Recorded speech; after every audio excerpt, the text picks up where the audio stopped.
Oh.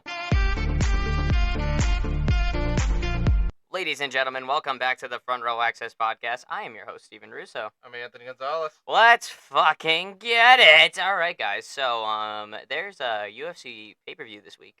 By the time this is uploaded, it'll be Fight Week. Right now, it's Friday, right, and there are fights tomorrow, but it's not the pay-per-view. It's Gilbert Burns and Sean Brady, which, to recap from last week's episode, both Anthony and I don't have much faith for Gilbert Burns here. We think he's going to be taking this L.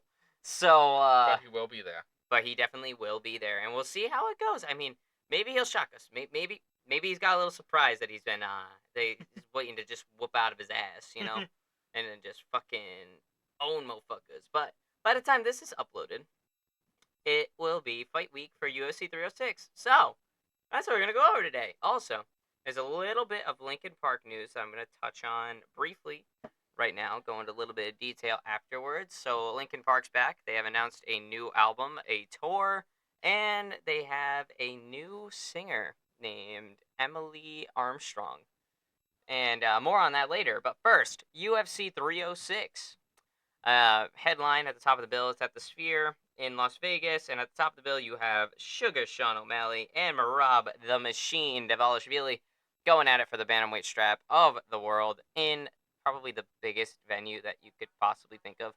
And, I think Sean O'Malley was the right move to headline the Sphere. It's either him or Alex Pereira, would you say? Yeah. And Alex Pereira's got a fight coming up next month against Khalil Roundtree Jr. We're going to be covering that when it gets here, though. But I think Sean O'Malley, if you're not going to put Conor McGregor and Michael Chandler at the Sphere, at least put Sean O'Malley in there, because he's probably the biggest star in the sport right now. Him and Alex Pereira, I'd say, are like the face of the UFC right now. They're the John Cena and Randy Orton of the UFC. But where the fuck is Greggy at? Greggy is on a yacht. I'm unable to reach him, nor know of his whereabouts. But I have seen his Twitter, and it looks like he wants to run for Irish president. I'm like, okay, McGregor, we're gonna get into politics now. We're gonna pull a Herschel Walker on our ass, and Hey, listen. We all know that Kane's doing fantastic. Yeah, but like, he's Kane. Conor McGregor's Conor McGregor. I don't know, man. I'm like, okay, Conor. I think this is just a little for him, but fuck, man. What do I know, right? What do I know? Dude just seems like he's trying to keep all the options open and not close any of them. I fucking for real, like, man. 3 years from now, we're still gonna be talking about this. He's gonna be like, I saw that fight open, right? With Still got that Michael Chandler fight going? Chandler, right? Chandler's gonna be fucking 40. I'll get to that afterwards. I'm running a campaign right now, but I just want to make sure it was still available to me. Oh, Jesus Christ, man. I don't know what the fuck we're going to do with Conor McGregor at this point in time, man. But, like... I'll tell you what we should do. Get him to fucking fight somebody? Yeah, I Forget agree. about him. Yeah, true. Yeah. The fame's just going to his head. I think so. I just don't got it no more, man. But, regardless, we got new stars. We got new people that we're paying attention to. And we got crisp equipment. And we do got some crisp equipment. I mean, it's the same mics. Just instead of the little mic caps, I just put the little pop filter in front of the mic this time. It sounds a little bit clearer in our ears. So, I mean, I don't know. But before we get into this fucking fight card, Pepsi hit us up. We got Mountain Dew with us today. And, of course, go and follow us on all our social medias. And it's some rendition of Front Row Access. We are on Instagram. We are on X, Twitter, whatever the fuck it's called. And we're also on TikTok. You should totally follow the TikTok. A lot of clips get uploaded to that one in case you don't want to watch the whole video. I get it. So, go ahead and follow that TikTok. Get yourself some clips. And if you have any suggestions, you can always email us. It is frontrowaccess15@gmail.com. That's where you're going to send in the sponsorship. Okay, Pepsi? That email address. All right, let's overview this card. UFC 306, live from the fucking Sphere on Mexican Independence Day. Right, so at the top of the bill, obviously I mentioned earlier, we have Sean O'Malley, Merab Dvalishvili. Then after that, we got Alexa Grasso and Valentina Shevchenko, their trilogy bout for the women's flyweight title. We have Brian Ortega and Diego Lopez, a fight that was supposed to happen International Fight Week. Unfortunately, Brian Ortega did have to pull out due to an illness, and now it has been rebooked. And we have Daniel Zaluber and Esteban Ribovic. That's how you pronounce that name, I believe. They're gonna be on this card somewhere too, looking to be pretty promising. Lightweights, especially Daniel. I got my eye on him. And then we have Ronaldo Rodriguez and Uday Osborne. And yeah, that's gonna open up the card. I don't know too much about those two, but we'll get into all of this. Also on the prelims, we have Alexa Gross, not Alexa Grosso. She's the co-main event. We have Irene Aldana and Norma Dumont. We have Manuel Torres and Ignacio Bahamondes. We have Yasmin Aourgi. We have Caitlin Souza. We got Edgar Chavez, Kevin Bojas, and the profound Raul Rosas Jr. Chi Wee Wees, motherfucker. Chi Wee Wees. But, you know. So we're going to go over most of these. And yeah, so let's just jump right into it. Let's go with Raul Rosas Jr. He's facing up against Chinese prospect. Hold on, I really don't want to butcher this. Give me a second while I sound this out in my brain. Iori Kilang. Yes. So Rosas Jr., as you guys know, he made his UFC debut on Dana White's Contender Series all the way back in 2022.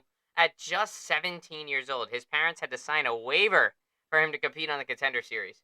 And now he is 19 years old, 2 years in the UFC. He has 4 fights under his belt, and 1 loss and 3 wins. So, kid's doing all right for himself. He's definitely pretty good, and the fact that he's 19 years old makes me question myself. I think to myself, damn, what the fuck did I do wrong? You weren't on the mat as a toddler. I wasn't on the mat as a toddler. Yeah, that's exactly it. This fucking pop filter doesn't like me, man. Yeah, I touched it once before you got back. It doesn't like being touched. It really doesn't like being touched. Fuck. All right, you know what? We're just gonna. Yeah. Anyway, I was gonna say, anyways, while you work with that, I was gonna give my thoughts on this match. See, the thing for me is Raul, he's very fresh, okay? And I don't mean that in any type of way except as a fact. He's very fresh. When we first saw him go in, he lost because he wasn't ready. He worked on himself a lot since then. No, he won his debut. He lost his second fight. And wasn't that to try breaking into the top rankings? I don't know if it was a ranked fight that early, but he definitely was a little bit too early in his second fight. They were giving him a pretty high-profile person, like not like Max Holloway level guy, but Yeah. like somebody about the same credibility as like a I don't fucking know, like a Diego Lopez, that kind of popularity. So yeah, he in his second fight he got, I think it was he gassed himself out in the first round trying to get the finish, and then he ended up just losing the 2 other rounds. Did he get finished? I forget. I'm pretty sure He got finished. Was it a knockout? TKO? I think it was submission. Was it a submission? Nah, I don't know. It's been a while since that fight Yeah. happened. Then he came back. He bounced back, and then he just won his last fight at UFC 299. Yes, 299. And But as you're saying, the thing is, with someone that fresh, you really can't. Like, I can tell they're hungry. Like, I tell you guys all the time, I go based on what I see in them, if they're hungry enough to go for it. He's definitely hungry, but he doesn't have the experience to back it up for me. I do think he is going to put up a damn good fight. It's a coin flip for me. I want to say that he's going to lose, if only because of the experience. But I would not be surprised if he wins. It's just he needs more experience in the octagon to back up the what are the odds? Isn't he negative 850? yeah, he's a negative 850 favorite. That's a pretty heavy favorite. Yeah. That's he's gonna win. We just don't know how yet. And I think they're giving too much into the hype train that follows him. Yeah, too much bright light exposure at 19, man. It's just I kind of feel bad for the kid because it's like he almost feels like obligated to like do it because Dana is trying to push him. He's the youngest fighter on the roster. He's the real deal, which his skills have proven. I mean, he's on a 2-fight winning streak right now. He's knocked out a guy and then he submitted another guy, and both in the first round, I'm pretty sure. So I mean, the skills are there, but like it's still really early in his career. Yeah, being under the pressure is what had him gas out because he was trying to go for that finish. Mhm. And that I think he's handling it better in these last couple fights. He seems to be handling it better, not letting the spotlight get to him. Yeah. But even if I say he's gonna win this, the odds aren't like that. It's like I would say 200, negative 200 for him, maybe. Like Definitely not a negative 800 no, favorite. I would anything, no. anything that's negative and lower, I guess, in technicality than 500 is just it should be a wash, and I don't think that these odds are justifiable. Yeah, me neither. I mean, it's just like the kid's good. Don't get me wrong. He is good. He's got the skills. He's got the most potential in the world. But I just fear that he might have an early prime. And then like by the time he's supposed to be at his like prime age, like 28 to 30 years old, then is he gonna? It depends on how many wars he goes through. Yeah, you hope he doesn't get worn out. You hope he doesn't like just get tired of it too, Yeah, because what you want growing up might change, especially when you actually get to do it, yeah. depending on what comes with it. And like the spotlight and everything, like I know that everyone is going to be chanting for him.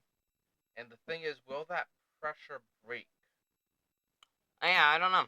We'll have to see.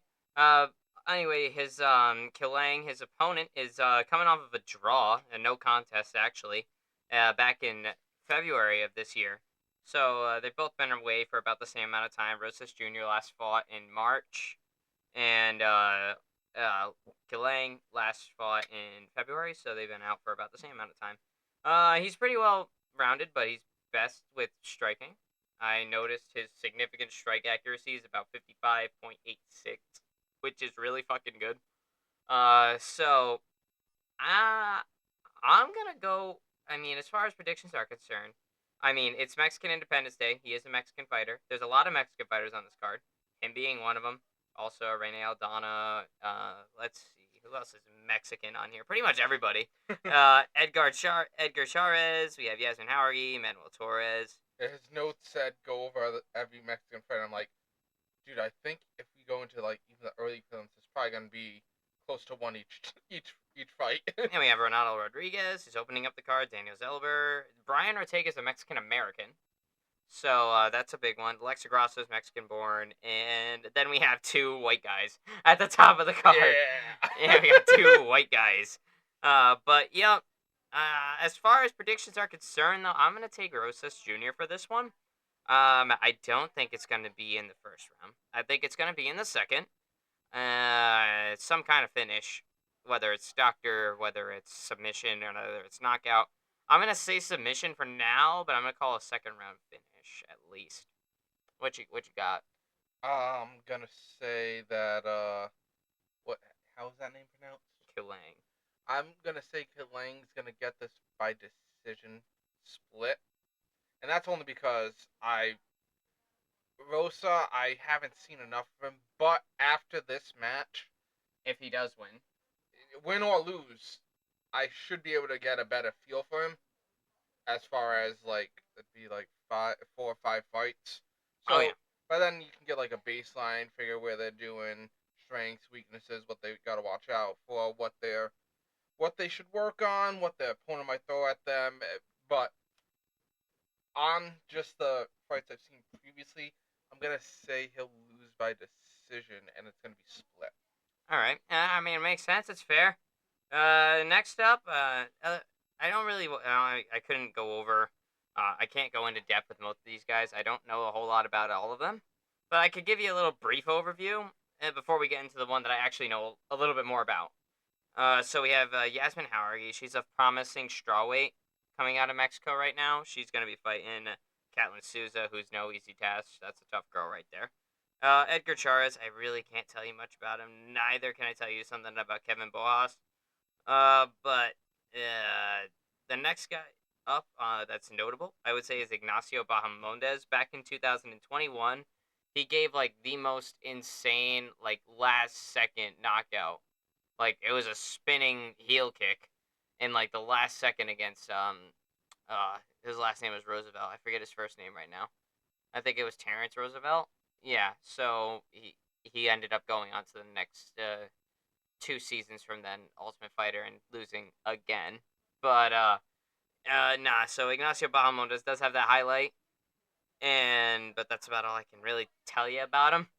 And then this one I can tell you a little bit more about. Rene Aldana and Norma Dumont. This is the featured prelim of the night. Rene Aldana is sitting as a very slight favorite as a negative 130 versus the Norma Dumont's plus 110. Aldana's coming off a unanimous decision win, a successful bounce back from her title opportunity that she had against Amanda Nunes. She was Amanda Nunes' last fight of her career and lost because everybody loses to Amanda Nunes, except Juliana Pena. So that one time, Juliana Pena. But so she's a big striker. She's got some takedowns in there, but like she's a boxer. She's a pressure boxer. She wants to go in there and punch your face, your ribs, your stomach, your chest. Yeah, it doesn't matter. She's gonna punch you. That's what she wants to do, and she's really fast. Her hands are very fucking quick. I mean, she's a fucking Mexican boxer, bro. It's gonna go crazy. But Norma Dumont is no easy task. Once again, she's a tough girl from Brazil. There's a reason why these odds are so damn close. It's a minus 130 favor for Arane and a plus 130. That's like, actually, no, plus 110. So, yeah, Dumont's on a 4-fight winning streak, and she's looking to break it to the top 5 with this one. And I think she will. I'm going to go with the under on this one. I don't think Arane Aldana is going to get it done. I think she's going to lose by decision. I got Aldana for this one, so I do think it's gonna be a decision, but I think it will be unanimous. It's just that Aldana has something to prove for me. Like, in my eyes, coming off that loss, bouncing back from it, she's trying to prove to herself that she can fight at that top tier level, and successfully defending the position, I think is going to be the motivation that lets her keep it. But I don't think it's going to be like a knockout or submission. I think it's going to be decision. Yeah, and I mean, Rene Aldana also has that heel kick to the liver from the bottom position. That one fucking TKO that I caught and just you like, said doesn't happen. Yeah, that never happens. And it was there. Yeah, that never happens. But yeah, there it was. So yeah, I got Norma for this one, but you got Arane. We'll have to see what happens on fight day. So we both think it's going to be a decision. I don't think it's going to be a finish for that one. I don't think it's going to be a very, how would I say it? Like, obvious decision. It's going to be a little tough. Alrighty. Next up on our list is on the pay-per-view card. Man, we are speeding through this card, bro. Well, the problem is, not really speeding through this. We just didn't have a lot to go for the prelims leading up to it because there are a lot of fighters from Mexico that we don't know that much about. And the thing is because this is why I hate like big events. They're gonna fill it, they're gonna try filling it to the brim with Mexican fighters, and I don't think that's a bad idea. I'm not saying that. It's just that when you're pulling people out of the woodworks that fans aren't familiar with, granted these are the prelims, so they're free for everyone to watch, which is good. It's just they're not gonna be coming to watch the prelims for them unless they are very well acquainted with those fighters. Which is factual information. Or unless you're like us and we just watch all fights because that's what we do. Yeah, we just watch all fights because, like, you never know when you're going to see something special, man. And I like seeing who's up and coming. I like to hop on a train before everybody else hops on a train. That's me. So, like, be like an OG fan and whatnot. The two people that I think draw the biggest name for this right now would be Aldana and Rosa. Yeah. Rosas Jr., definitely the youngest fighter in the UFC, and Arane Aldana, former title challenger, top 5 bantamweight in the world. So, yeah, that's definitely the two most noteworthy people that you should be paying attention to.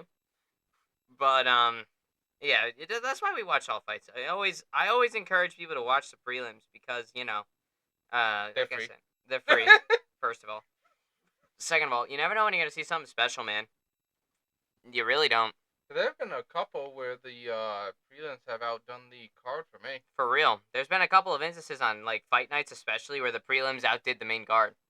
And maybe not so much pay-per-views. It's a little bit rare for pay-per-views since they tend to bring out all the stocks for pay-per-views. Because, got to get them sales, got to get that $80 from you. So, Well, I mean, do they have to if they give you $10 off and then they switch it because the fighters couldn't make weight or had to pull out? facts. But, yeah. Like the whole Greggy Chandler thing. Yeah, that was It's just like, a hey, tragedy. guys, you can get $10 off. Come on. You know you're going to watch it. Everyone's going to watch it. It's Greggy. It's Chandler. Come on. And then fucking And then everyone McGregor's. got it. And then they're like, so about that. You have a pay-per-view still. It won't be Chandler. It won't be And Chandler. it won't be McGregor. That's gotta be put on the back burner for now. Because he needs a titanium toe. he needs the titanium toe bone to go with the titanium shin bone. That was the same when Ortega was supposed to be on when he couldn't make it. Yeah, And he got had sick on fight day. Yeah, the same day substitution. I mean, whew. That's just that. I mean, that's just that's so rare. Yeah, these are unpredictable things, but like it don't have to if something's gonna happen, you know. But holy fuck, man, we gotta go right into this fucking Yes. pay-per-view card right now. Ronaldo Rodriguez as the -170 favorite going against Ode Osborne as the +140 underdog. Close odds, relatively. So, I don't know much about either of these guys. Let me just tell you that right off the bat. I have not paid attention to either one of these guys. Their names look familiar, but I just cannot remember the last time that they fought. And, but Rodriguez, this is his second UFC fight ever, and he's opening up a pay-per-view card. That's a big stage to be on, man, in your second ever UFC fight. Now, he's a pretty well-rounded guy. I looked, his stats are pretty even. He's got 49.36 significant strike accuracy, which is pretty good. Usually you want to keep that number over 50%. But, 49.3, that isn't bad. He has a 50% takedown accuracy, though. So, the guy is pretty well-rounded, well-versed. He definitely takes people down and strikes with them. Which I always love to see a good, well-rounded fighter. I mean, a specialist is nice. Like, specialists are cool, but at the same time, man, I'd like to see somebody that can do both, It is mixed martial arts, after all. So, I like seeing those well-rounded fighters. And Ode, he's on a 2-fight losing streak. And he's actually primarily a striker. The guy barely attempts any takedowns. He's on a losing streak and he's opening a pay-per-view card. This is what I mean when I say pulling things out of the woodworks. It just doesn't make sense. Like, I would have put Aldana there. Well, yeah, but make maybe Aldana. Maybe Rosa Jr., Yeah, even Rosa's Jr. Either one of those two will draw a name, and, I won't feel cheap out paying for the fight for a couple of guys I don't know, especially if one's on a 2-fight losing streak. So yeah, and it doesn't make sense. Yeah, weird opener. It's a weird opener. I would have put Aldana here, honestly. I thought so too. Put these guys as the opening, like the featured prelim, and then put Aldana to open the card. Like the next fight between Daniel Zellweger and Esteban Rebovix. Yes, that's how you Ebofix, I believe is how you would pronounce that actually. But no, that one makes sense to be on a pay-per-view card because Daniel is actually really promising, and so is an Esteban. They're both really good. But this one just doesn't really make sense to me. And I mean, I don't know too much about either one of these guys. Like I said, I've seen their names before, but I just don't remember when they fought or how they fight. I could only look at statistics, and that's what the stats show. But now I'm gonna take the favorite on this one. I think Ronaldo's gonna do it, just because he's gonna be definitely extra motivated. It's Mexican Independence Day. He's at the Sphere. I think he's gonna be all right. And I think he's gonna knock him out round 1. He's the guy who's not on a losing streak, right? Yeah. Yeah, so I'm going to go with him too, if only because I don't understand how a losing streak gets you to open a pay-per-view. Good for you getting that bag, honestly. Yeah, he's going to get a good pay. It's really strange in my eyes. I'm sure there's some reason why they did it. I'm sure. We don't need to know. We're going to watch him anyways. It's just a bit strange and peculiar of circumstance. Yeah. But I'm gonna say the one who's not losing isn't going to lose, and the one who is losing Is is gonna probably gonna lose. lose. Yeah. Just baseless knockout sometime. Knockout at some point. I said round Really, one. really basic. I'll say round one. Let's start the pay-per-view card off with a fucking bang. Let's get a round one knockout to start the pay-per-view. Next up, Daniel Zellweger, minus 225 favorite, versus Esteban I have a terrible time. Just said it. Ibovix. Yes. Ah, fuck, man. I'm terrible with Ribovix. Ibovix. Yes. Anyway, once again, I know that both of these guys are promising. These names are a little bit more recognizable, but I still don't know a lot about them. So, I could definitely tell you Daniel Zellweger is familiar to me. Esteban, maybe not so much. But based on how they're winning lately and how their stats are looking, I could definitely tell you both of these guys are promising. And it's a lightweight bout. The last one was a flyweight. I didn't mention the weight class on that one. This one's 155 lightweight, and yeah. So 3-fight win streak for Daniel. Daniel also trains at Extreme Couture.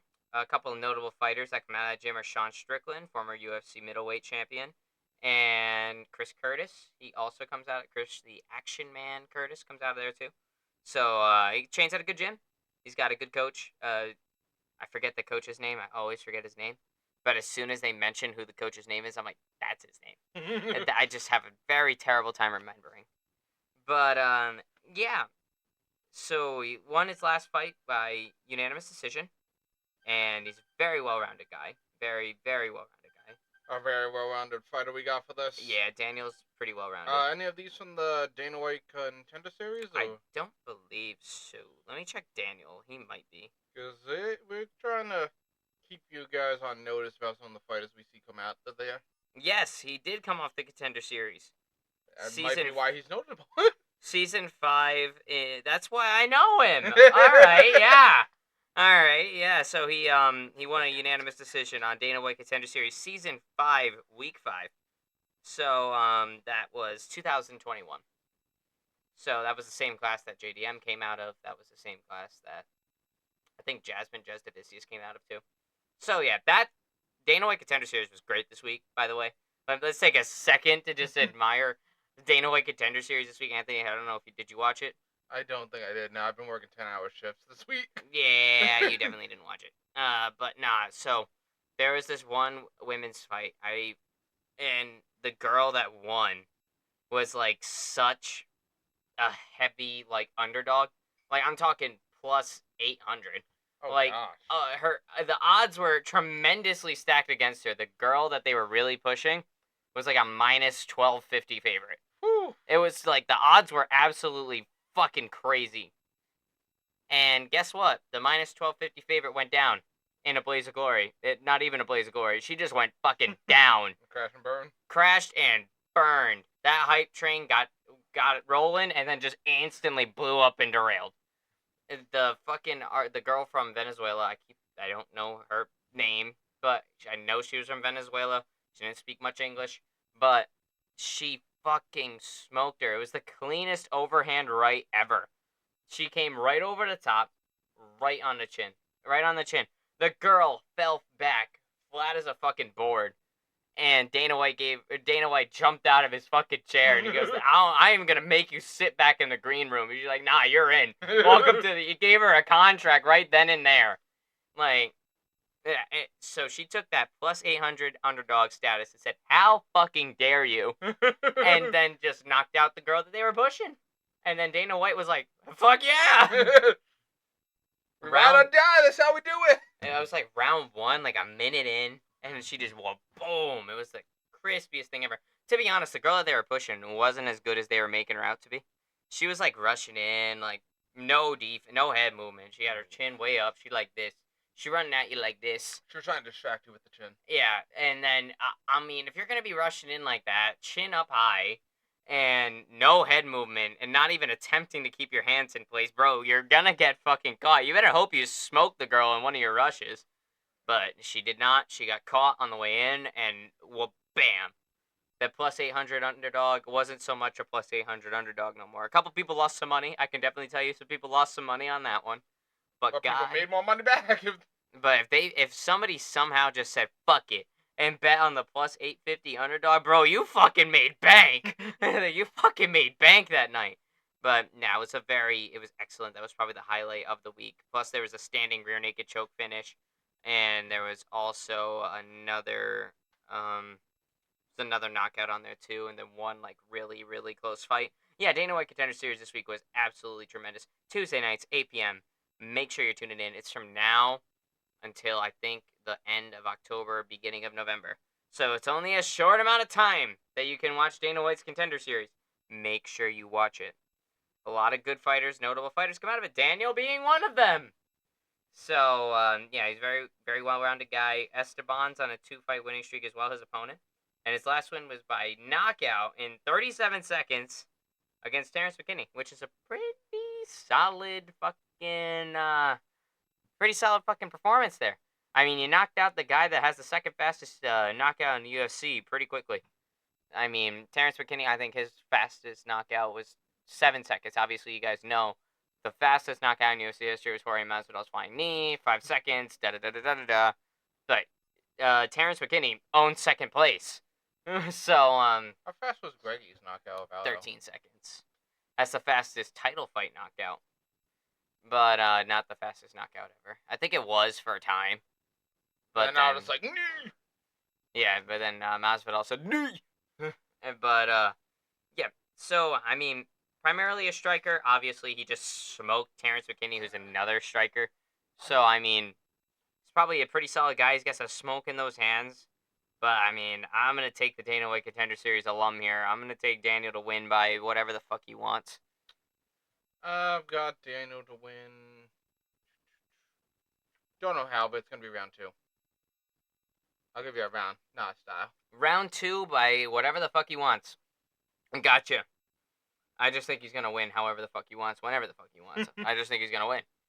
But next on our list here, now we're getting into the big ones. Now we're getting into the top 3 fights of the card. These are the most notable ones. These are the ones that people are going to give a fuck about. Greggy and Chandler. Anthony, I'm sorry to say this.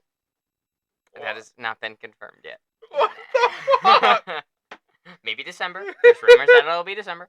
But at this point in time, I just have no hope that McGregor's coming back to the fucking UFC octagon. We almost had it. Almost had it, guys. It was a good run. Good run. But, you know. I was so excited when he said he was on the Ultimate Fighter. I'm like, wait till I actually see him? Yeah. You're like, yeah, he's going to fight Anthony. He's going to do it. And then he never did. I'm sorry I got your hopes up.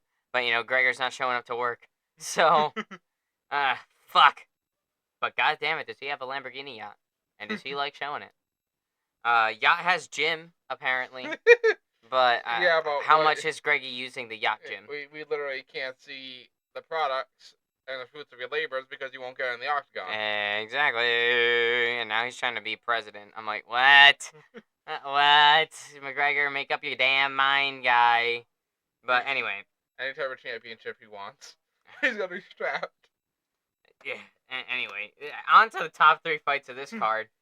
Brian Ortega and Diego Lopez are your featured fight of the night. At the current time that we are recording this. At the current time that we're recording this, it is September 6th, 2024. So yeah, we're a little bit far out, but yeah. I mean, even if we did this the night before, we could get it wrong. Yeah, I mean, Brian Ortega had to pull out on the fucking fight day, bro. Hence why I said at the moment of the recording, fight's still on. Information is correct. Anyway, so Brian Ortega is your plus 155 underdog. Diego Lopez is your minus 185 favorite. And T-City's returning, guys. He's back. His last time out was in February against Yair Rodriguez when he submitted him after getting his ass whooped for like the first round. Then the second round came around. He said, nah, fuck this, and submitted Yair Rodriguez, former title challenger. Last title challenger before Ilya Topuria. So, and you know how the Ilya fight went, man. Volk got schmokalini'd, to the dismay of everybody. But yeah, Brian Ortega, Diego Lopez. This fight was originally supposed to happen at UFC 303, but Ortega pulled out on fight day, which blows. And I was looking forward to this fight. You know, I thought, I'm just hoping Ortega's keeping his health in mind. yeah, I don't need you taking risks, Ortega. Make sure you're drinking plenty of water. You know, take your vitamins.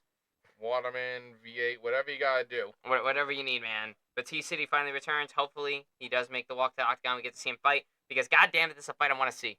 Because let me lay out the specs for you guys. Brian Ortega, coming off of a win, right? Dude's got expert ground game. So does Diego Lopez. Brian Ortega has a lot of volume, maybe not so much power, but Diego Lopez got that smoke. So like these guys are like pretty close together when it comes to ground skill, I would say. It might come down to a power versus volume fight, but Ortega has superb ground game. He's tough as nails. The dude can take a punch, and the dude won't give up. He'll keep fighting. I mean, he got his fucking ass whooped against Yair Rodriguez for 5 minutes in round 1, and then somehow found a way to come back and win. And it's not the first time Brian Ortega's done something like that, man. Dude just doesn't give up. Volk was pounding his face in. He still found a way to cinch up a fucking guillotine on him that almost fucking ended him. And then also slap it in 2 triangle chokes on top of that. The dude doesn't know when to stop. He doesn't give up. The guy's got incredible heart, and I love that about Brian Ortega. And Lopez, though. This guy game as hell. He's a team player, too. I mean, this guy was supposed to fight Brian Ortega at 145, right? That didn't work out because Ortega was having trouble with the weight cut. Then they had to make it a 155 fight, lightweight, right? Then they had to do a catch weight at 140. And then Ortega pulled out of the fight. So, I mean, the dude made weight 3 times. 3 fucking times the dude made weight. So, I mean, and, like, he always is ready to step in last minute. I mean, same with Dan Ige. That was his last time out against Dan Ige. Fucking war, by the way. Like, an excellent fight for, like, no reason. And Dan Ige just found out he was fighting that day. And bro had a cookout set up. He had the pay-per-view bought. His buddies are coming over. Beer was in the cooler. Burgers were on the grill. And then Dana White went, Dan, I'm going to need you real quick. I know you live in Vegas, or you're right down the road. Do you mind stepping in to fight Diego Lopez on 6 hours notice? And then Dan Ige said, all right, shit, let's go. And then, you know, and then he went on to have a fucking excellent fight with Diego Lopez for, like, no reason that fight was close. Like, it was a fucking war. I'm like, that's what I like about that. I like when 2 guys can be team players like that. All the respect in the world to both Diego and fucking Dan Ige for taking that fight. But, you know, like I mentioned, Lopez has powerful punches. He's fast. And he's a very promising contender at 145. This is his opportunity to break into the top 5 and beat somebody who's been a mainstay in the featherweight division for as long as time, it seems, Brian Ortega. So we're going to see, is the new Brian Ortega going to beat the original Brian Ortega? I mean, Diego is legit, man. He's good. He's really good. And I look forward to see what he does with his career. He's still very young. But, man, this Ortega, but never, ever, ever count out Brian Ortega, man. Never, ever count that man out. The dude will find a way to win, even if or at the very least, try to win. Even when every odd is stacked against him. So, I think this is going to be a great fight. I'm calling this for fight of the night, honestly. And, if O'Malley and Dvalishvili don't get it, this is going to be your fight of the night. And I still think this is going to be your fight of the night, regardless. So we're going to see if the old guard prevails or if we're going to have some more movement at 145 and a possible title shot for Diego Lopez maybe within the next calendar year. Who knows? If he beats someone like Brian Ortega, he's definitely got a case for it. Of course, you still got Volk up there, though. You still got Max. You got a lot of people to go through, but you never know, man. Sometimes opportunities can just fall into your lap. Ask Dustin Poirier. Just unfortunately couldn't capitalize on the opportunity. If it wasn't for that ankle pick. If it wasn't for that goddamn ankle pick. Oh, man. It's going to haunt my dreams forever. But anyway, as far as this fight is concerned, I'm going to actually take, I want to say Diego Lopez, but, like, somehow I keep getting pulled in the Brian Ortega direction. So I'm just going to go what my heart and my gut are saying. So I'm going to say Brian Ortega gets it done somehow, some way. But don't think Diego Lopez is going to fall down. He's not. What you got? This I also got this for fight of the night, and I'm also gonna say Brian's gonna get this done. Somehow, some way. I mean, the dude is tough, man. The guy just knows what to do, an absolute wizard at what he does. So yeah, give me Brian Ortega in a fight of the night fucking performance with both of these guys. They gonna get 50K. They gonna get 50K. On to the co-main event. Alexa Grasso, your current UFC women's flyweight champion, 125 pounds, versus the former champion who reigned over the division for like the better part of a decade, Valentina Shevchenko. This is their third fight. I did not think that this was gonna reach 3 fights when Alexa Grasso and Valentina Shevchenko 1 got announced. So, when that first fight got announced for UFC 295, I'm like, all right, sure, another person Valentina Shevchenko could beat, right? Nope. Nope. Fucking submitted in the 4th round. After even winning some of the striking exchanges with Valentina Shevchenko, which is insane. Alexa Grasso is winning some striking exchanges with Valentina Shevchenko in that first fight. And then Cinderella story happens. She wins the belt. She gets it strapped around her. She ends like the 8-year, 7-year title reign that Valentina Shevchenko had over that division. Absolutely like backlogging the shit out of it.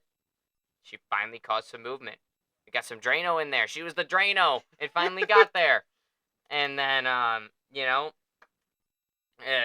Alexa Grasso, once again, she's tough as nails. She can take a punch. She won't give up. And, god damn it, is she a good boxer. Holy fuck. I've never seen somebody go so fast with their hands. And I'm like, god fucking damn it, Alexa. Don't get into the pocket with Alexa Grasso, man. You're not going to win. You're not going to win. She is good up close. She's got high volume, and she's got some power. She knocked down Shevchenko like twice. So I mean, she's definitely got some smoke and some speed there. She got good ground game too. I'd say like the best attributes that Alexa Grasso have is the boxing and the jiu-jitsu. I think those are her best thing. I mean, she submitted the champion. So I mean, she's got the good boxing and the good jiu-jitsu. However, Valentina Shevchenko has the better kickboxing and Muay Thai and the better wrestling. So, I mean, Alexa Grasso can't really get takedowns, but god damn it, when she gets you there, she knows what to do. You know?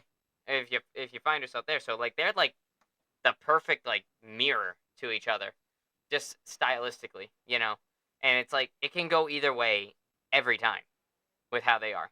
If Valentina can keep the kicks going, that front kick, maybe that backspin side kick that she does all the time. Actually, maybe not the backspin side kick. That was the one that actually got her to lose the title. Maybe not that one again. Maybe not that one again. But side kicks, front kicks up the middle. If she can keep her jab, Valentina Shevchenko is pretty long, and I think she has the reach advantage against Alexa Grasso. And I think she is the taller woman in this fight. So, I mean, if she can use that length, use her kicks, because her kicks are fucking lethal, man. They're quick, they connect, and they bruise. Like, doesn't matter how many times. She just needs one good kick. One kick and you're bruised. It's like that crazy. And also, she's got excellent takedowns. Like, the girl can... I've never seen somebody shoot from the middle of the octagon, kind of going backwards, and, like, somehow blitzing forward and taking somebody down. I've seen her do that against Alexa Grasso in their first fight. Like, she was getting pressured a little bit by Grasso, and as she's, like, getting pressured back, she cuts an angle, and then she steps on that front foot, and then she slides in and gets a takedown.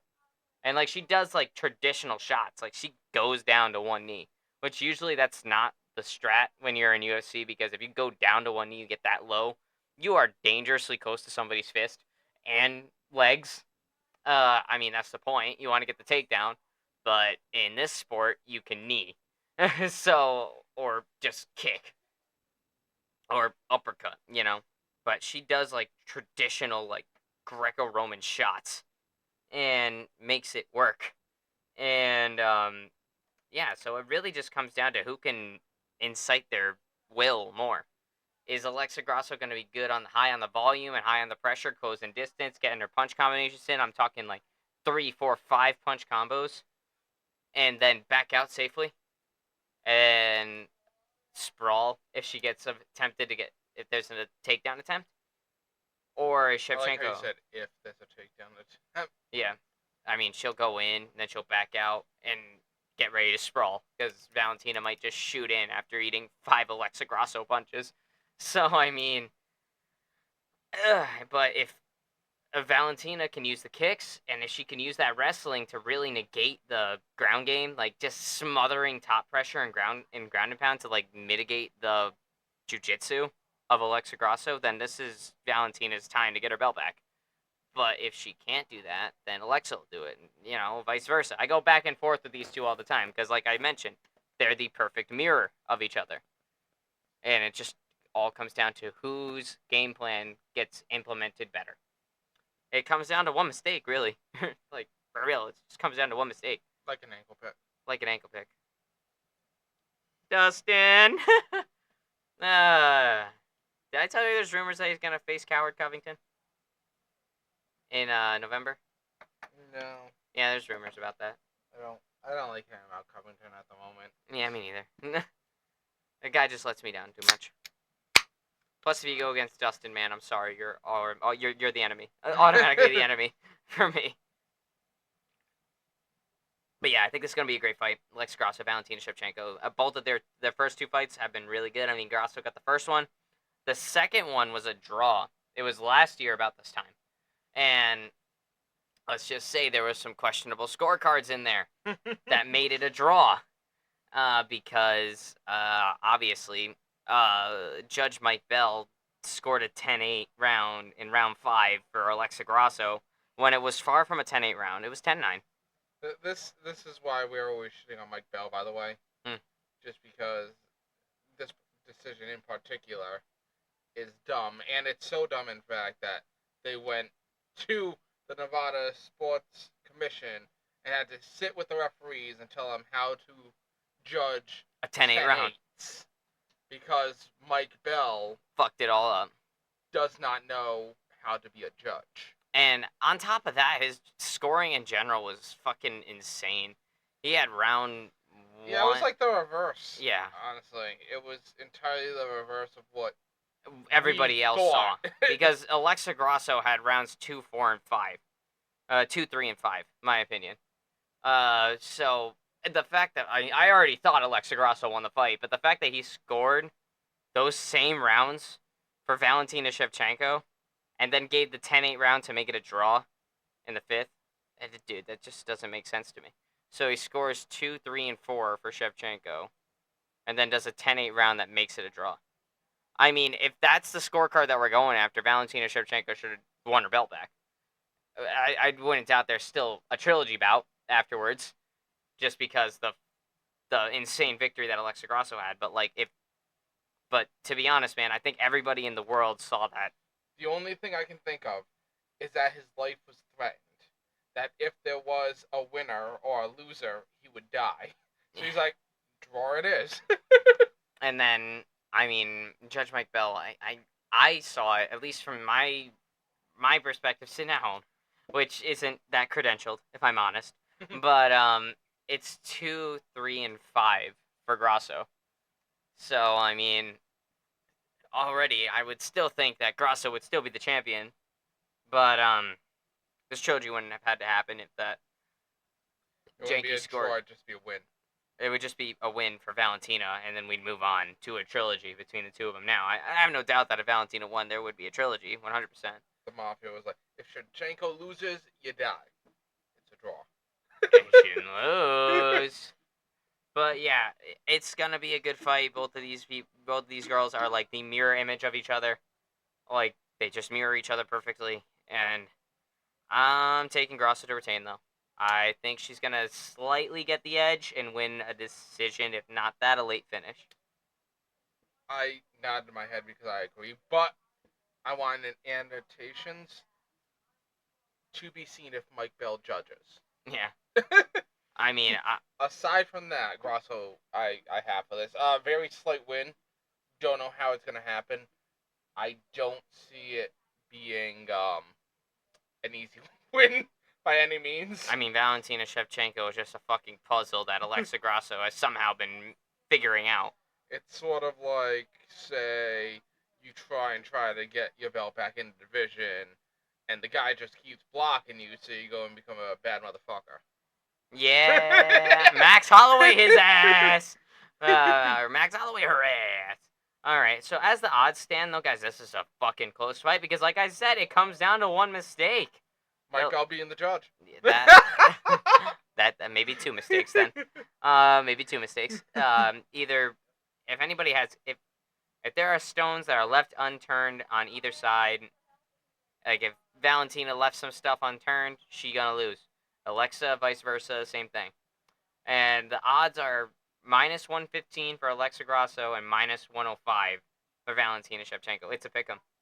This is a close fight, and I totally understand why, because they are mirror images of each other. Just completely opposing styles that just come together, and whoever slips up first will lose. And I got Grasso to be the one to just sneak by. Like I said, late finish or a decision victory. I don't think it's going to be a fucking round one crash out at all. I don't, for either side, nor neither Alexa nor Valentina, but give me Alexa Grasso to retain her title and move on to probably, I'd say Manon Fiorot at this point. She's the only one that's ranked right below them. It's coming off a win. I mean, there's Erin Blanchfield. She's fighting Rose. Macy Barber's out for now.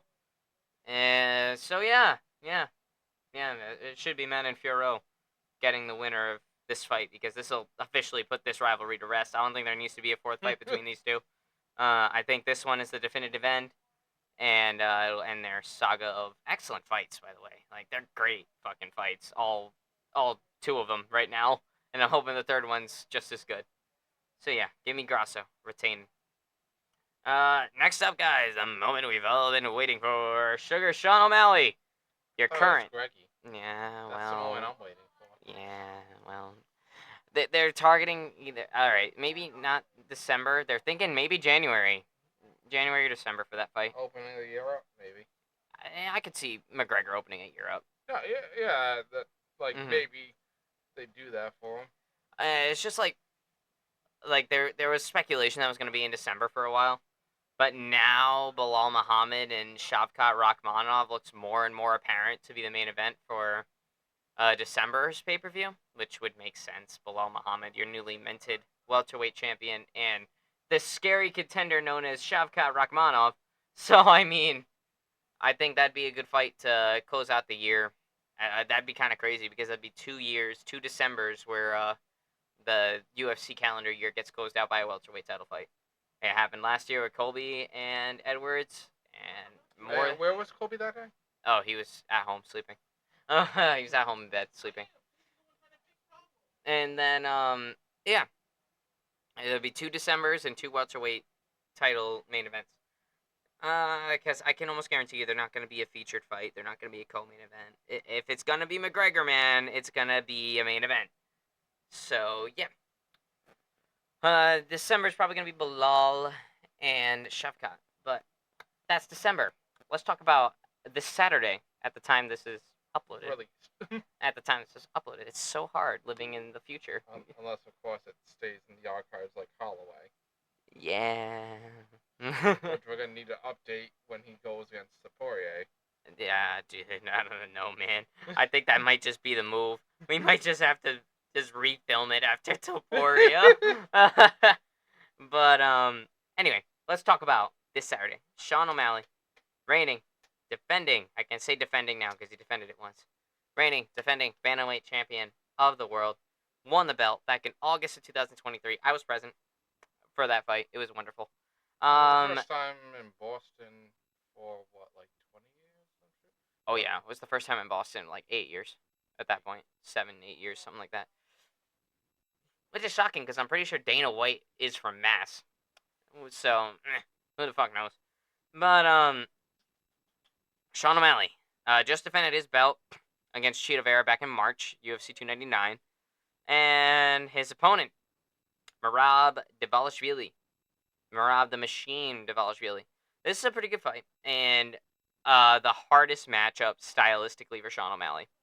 The hardest matchup stylistically for Sean O'Malley would be high-pressure wrestlers like Merab or Umar Nurmagomedov. Which, that's looking like Umar Nurmagomedov is probably going to be the next one in line after this one is over, seeming as he just came off a win against Corey Sandhagen. God damn it, Sean, you better be practicing that takedown defense that Corey Sandhagen had on display. So, I mean, but, defense don't win you championships in that sport, so. Sean O'Malley and Merab. Alright, so the odds are really close.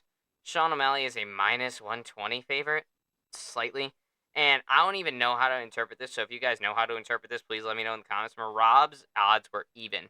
So I'm assuming that if you bet on Merab and he happens to win, you're going to break even on your money.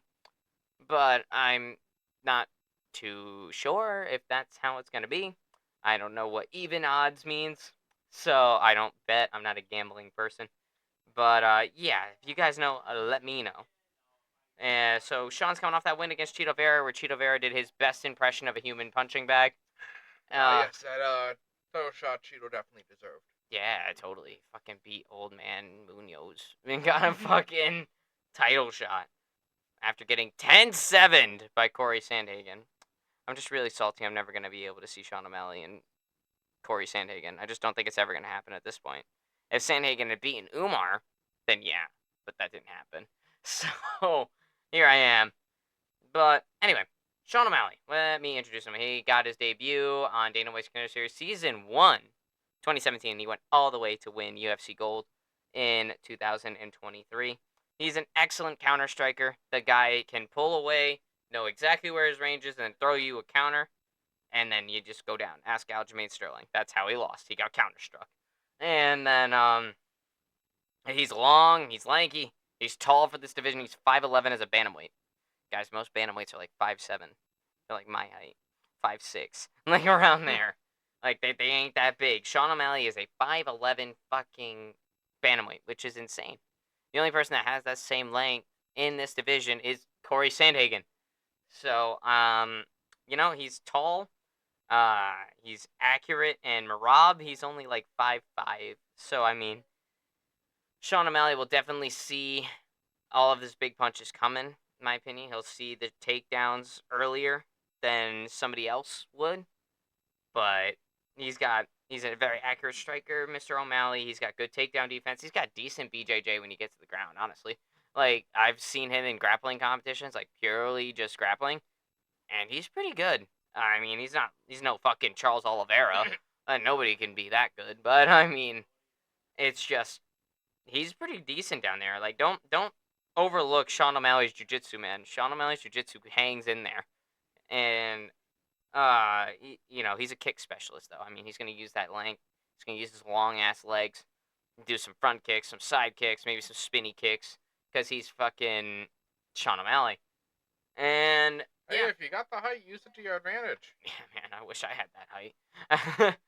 But, Rob, on the other hand, he's on a 10-fight winning streak. He has not lost since 2018 in the UFC, which is insane to me. More than he beats Tony's? Yeah. Or ties? 2 more, he'll tie Tony. So, Merab, the Machine Dvalishvili, there couldn't be a more accurate nickname for him. He is a machine. The dude has unlimited cardio. I'm pretty sure this guy just runs on electronic circuits and not human body. And he's constantly shooting for takedowns. He doesn't matter if he has to shoot 50 times. If he's going to shoot 50 times, I'll get him down at least once. And he can keep going. And that's the admirable part about Merab Dvalishvili, is like the fact that he'll just fucking keep going. He don't care. He can keep up that pressure for 5 rounds, 10 rounds. And, he's constantly shooting for those takedowns. He has lots of pressure, lots of volume, which, to be honest, for a counter striker like Sean O'Malley, that's a fucking nightmare. Because he's going to have to deal with the pressure. He's going to constantly not be able to make his reads. He's not going to be able to counter properly.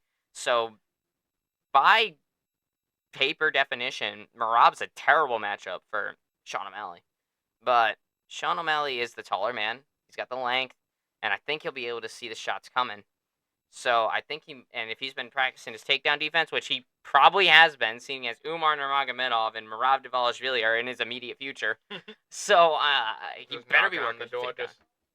Oh, we're here. He better be practicing some takedown D. I mean, he already has decent takedown defense to begin with. But he better have like some Dustin Poirier against Islam takedown defense. He better have some Corey Sandhagen type takedown defense, and then be able to, also press the gas when it's time to go. Because I think that's the reason that Corey Sandhagen lost. He didn't press the gas when it was time to go. He defended the takedown, but he did nothing after he got back up. So that's defense doesn't win. Defense don't win championships in MMA, but goddamn it, is it respected. So with that being said, I'm going to take O'Malley. I think the height and the length is going to help him against this nightmarish matchup again with Merab Dvalishvili. I think he might give him an uppercut on the way in, maybe a knee, and that'll do it for Merab. I'm going to call a third-round knockout for Sean O'Malley. And still, baby. I don't know if he beats Umar, though, but we'll see. I got the sugar show for this, too. I just don't know if it's going to be round 1 or 3 knockout. It's going to be one or the other. You have it early on. Well, see, the thing is, O'Malley can catch you and put you down. Yeah, like, this dude's got smoke. He just needs one good shot. If he can get that one good shot in at the start, I doubt Merab's going to get out of round 1. But if he does, then he's got to deal with that wrestling for a round, get used to it, get acquainted with it, whatever you want to say, acclimate to it. And I don't think he'll be able to get his next time to just flatline him till round 3. Huh. So I think he's either going to go just smoke him right out the gate. Yeah. Or it might be a little while for him to deal with the wrestling and the pressure, make the reads, and then get him. That's why I called the round 3 knockout. Yeah, so I think we're thinking the same way here. But yeah, so give me Sean O'Malley to retain his title. I don't think he beats Umar at this current moment though. But of course, that's a hypothetical fight, not even confirmed yet. Let's get past Saturday first, and then we can start talking about Umar. But we'll see. Just on our own note, these next 2 fights we're not doing here, right?